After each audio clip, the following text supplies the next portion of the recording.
Ahora vamos a hacer el ejercicio tanto de recordar los argumentos de la etnografía multilocal como de agregar nuevos elementos que pueden enriquecer nuestra práctica etnográfica y que son instrumentos muy poderosos para poder generar los procesos de producción que nos interesan, complejos, interdisciplinarios, con un despliegue de agencia y de intencionalidad. Bueno, vamos a recordar entonces primero. Habíamos hablado ya que la contemporaneidad etnográfica está marcada por lo itinerante, por lo multilocal, por la idea de duda, desarraigo, interconexión, por esta propuesta de una sensibilidad migrante, pero al mismo tiempo por el desarrollo de nuevas relaciones interculturales, nuevas formas de sincretismos que incluso pueden parecer perturbadores. También por otras prácticas identitarias que escapan las clasificaciones y que van en dirección de otras formas de expresión. También esta contemporaneidad está marcada mucho más por lo digital, por el juego también entre lo familiar y lo ajeno. La etnografía en contextos interculturales supone el abandono de la distinción entre lo oculto y lo popular, que en el caso de las tejedoras que se presentó antes, puede verse muy claramente cómo esta manera de hacer etnografía diluye esas categorías entre arte popular y arte culto para desplegar algo completamente nuevo que está centrado en el tema de la agencia y de la autonomía. Los viajes y contactos se convierten en elementos cruciales y en procesos que realizamos prácticamente todos los días, entendiendo claramente con la visión multilocal que viaje no tiene que ver específicamente con con el desplazamiento geográfico, sino con distintas formas de desplazamientos. Por lo tanto, el escenario de la etnografía hoy es complejo y cambiante. Se requiere entonces de integrar al conflicto como parte del diálogo. Un aspecto que también ya mencioné cuando hemos hablado de comunidad, cuando hemos hablado específicamente de la comunidad de práctica. El conflicto es algo necesario y es algo inevitable. Entonces, más allá de tener esta idea de que un buen diálogo, un buen proceso etnográfico va a borrar los conflictos, en realidad lo que hay que hacer es observar esos conflictos y convertirlos en parte del proceso reflexivo. Para comprender los procesos interculturales y las negociaciones identitarias, es importante retomar el concepto de traducción. Un aspecto que puede enriquecer la idea de cómo entender la traducción, que viene de lo poético, está plasmado totalmente en el poema de Ferreira Goulart, que ahora vamos a ver. En ese sentido, traducir lo estamos entendiendo como hacer inteligible el mundo de vida de otros. Quiere decir generar posibilidades de comprensión entre culturas o entre grupos. No se trata de traducir en el sentido de pasar de un código a otro, sino de comprender todo el mundo de la vida que está en torno a una cierta práctica o a un cierto objeto o un artefacto o a unas ciertas relaciones. Se trata a un discurso, se trata de hacer inteligible ese mundo de la vida. Ya hemos hablado de ese concepto del mundo de la vida antes, pero vamos a recordarlo un poquito. El mundo de la vida es ese mundo dotado de significado, del cual nos habló tanto Cassirer como después Husserl y Schutz en su fenomenología. Y se trata de esa parte significante, la manera como dotamos de un sentido, de un significado a el entorno, a ese lugar en donde estamos inmersos. Todos tenemos un mundo de la vida y vamos co-creando mundos de la vida. Entonces, traducir se trata de ser inteligibles esos mundos de la vida para otros entornos, para crear esos puentes, esas posibilidades de comunicación o de comprensión mutua entre distintas culturas. Un aspecto que debería de estar en el centro de las políticas culturales y que en realidad está un poco soslayado o invisibilizado, Se trata de que nosotros, con nuestro trabajo etnográfico, sí podemos integrar tanto la categoría de comunicación intercultural, que también ya habíamos hablado al referirnos a la etnografía doblemente reflexiva, como este concepto de traducción, el cual proviene de la semiótica y de la fenomenología y tiene que ver con esta dimensión de crear comprensibilidad. Vamos a ver el poema de Ferreira Goulart, que se llama así, Traducirse. Este es un segmento, un fragmento del poema, pero todo el poema completo lo tienen ustedes en sus materiales. Traducirse. Una parte de mí es todo el mundo, otra parte es nadie, fondo sin fondo. Una parte de mí es multitud, otra parte extrañeza y soledad. Si ustedes recorren todos los versos de este poema, que les pido por favor lo hagan, van a darse cuenta cómo ahí, en este lenguaje poético, está contenido un enorme conocimiento. Y eso nos permite volver a nuestra anterior discusión sobre cómo organizar una dimensión poética en relación a un proceso investigativo. Y considero que la manera de integrar la poesía como una categoría que nos permite entender conceptos puede ser algo muy interesante y algo que todavía está explorándose, que está en proceso de construcción, no solo en la antropología, sino en muchas otras disciplinas. Entonces, por ahí podríamos seguir pensando en hacer procesos de intertextualidad, de conectar poemas, de captar lo poético también de lo oral, que se despliega en todo proceso investigativo, generar intercambios poéticos con nuestros participantes. En fin, hay una posibilidad enorme de relacionar la exploración de conceptos al lenguaje de lo poético. Buscamos entonces, al abordar tanto la traducción como lo intercultural, una especie de reivindicación de lo heterogéneo y hacer patente la posibilidad de múltiples hibridaciones.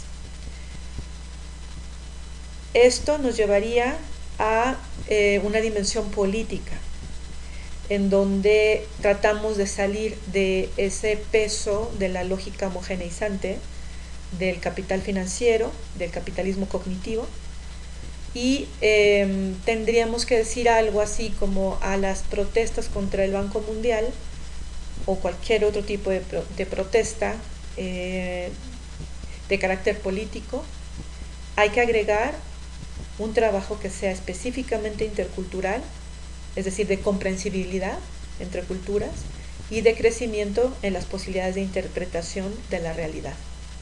Por ahí está totalmente la conexión con lo etnográfico, que busca generar procesos interpretativos y que no puede desconocer estas nuevas formas de sincretismo en un entorno interconectado y complejo como es el entorno contemporáneo.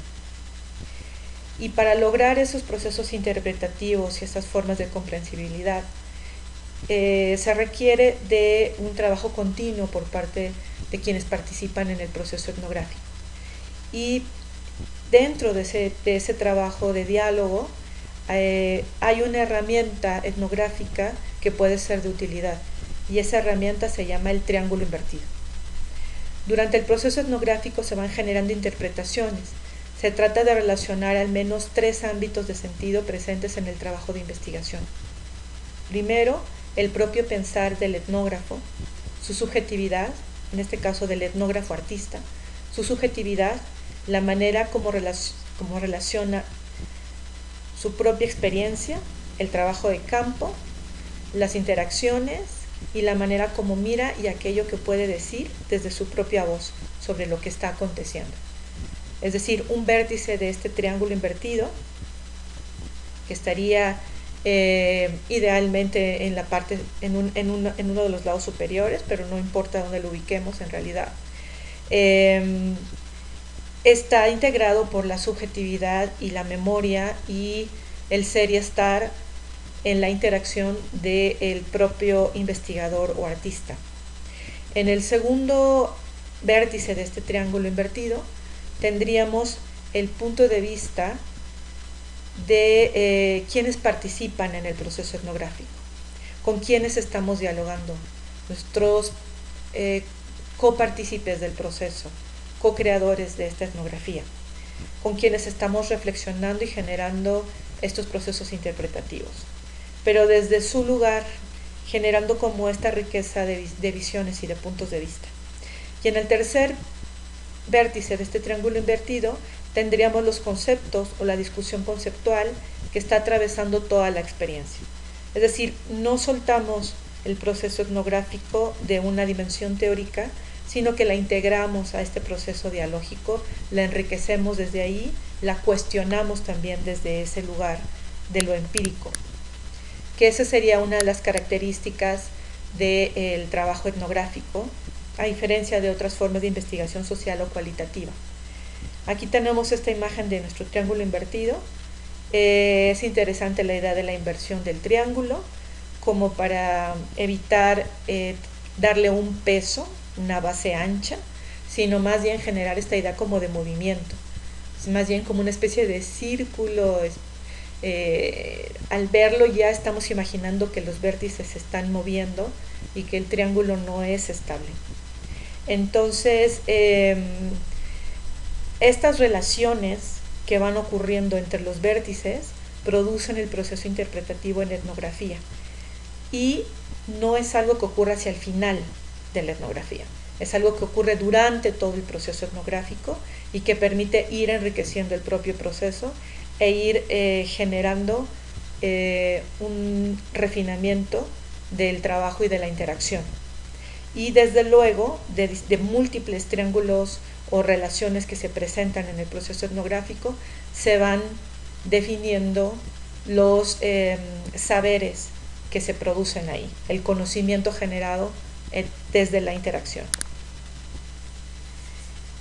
Y para producir estas relaciones dentro del triángulo invertido, estas relaciones que generan interpretaciones, que producen conocimiento, es necesario el registro, pero ya hemos hablado bastante que este registro etnográfico actual no tiene que ver con las formas de registro tradicionales, que en realidad estamos en un momento de poder reinventar estas maneras de registro etnográfico, que parte de la discusión de la etnografía artística tiene que ver con esta manera de plantear otras formas de documentar, lo que hemos llamado la documentación poética, y que en ese sentido hay una amplitud de un ensanchamiento del concepto de registro etnográfico.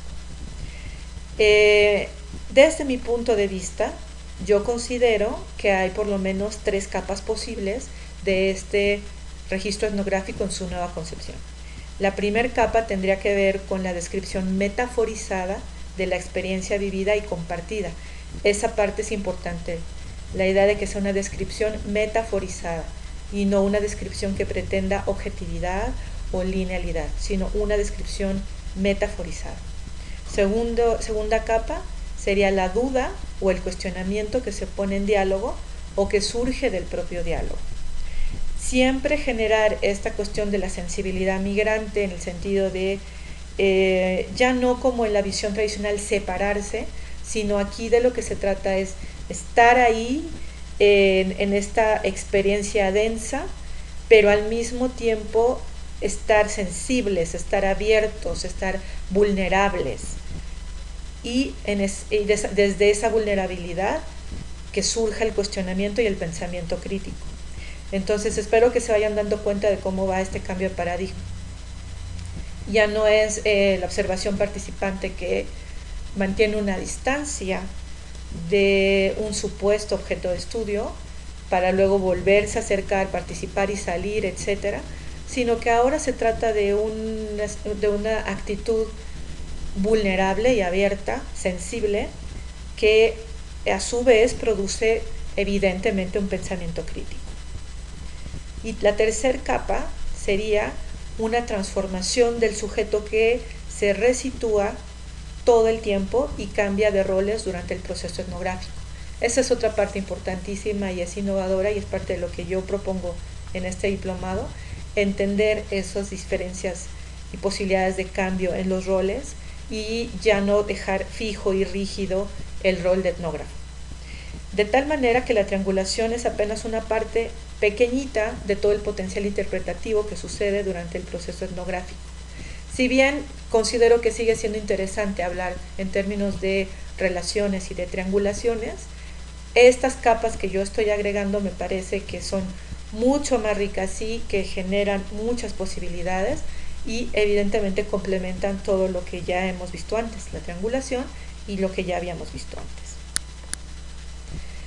Bien, con estos puntos les dejo aquí la presentación para pedirles que ahora ustedes vuelvan a pensar sus procesos investigativos y reflexionen cuándo sería pertinente apropiarse de esta visión del etnográfico y de qué manera, y participen así en nuestro foro.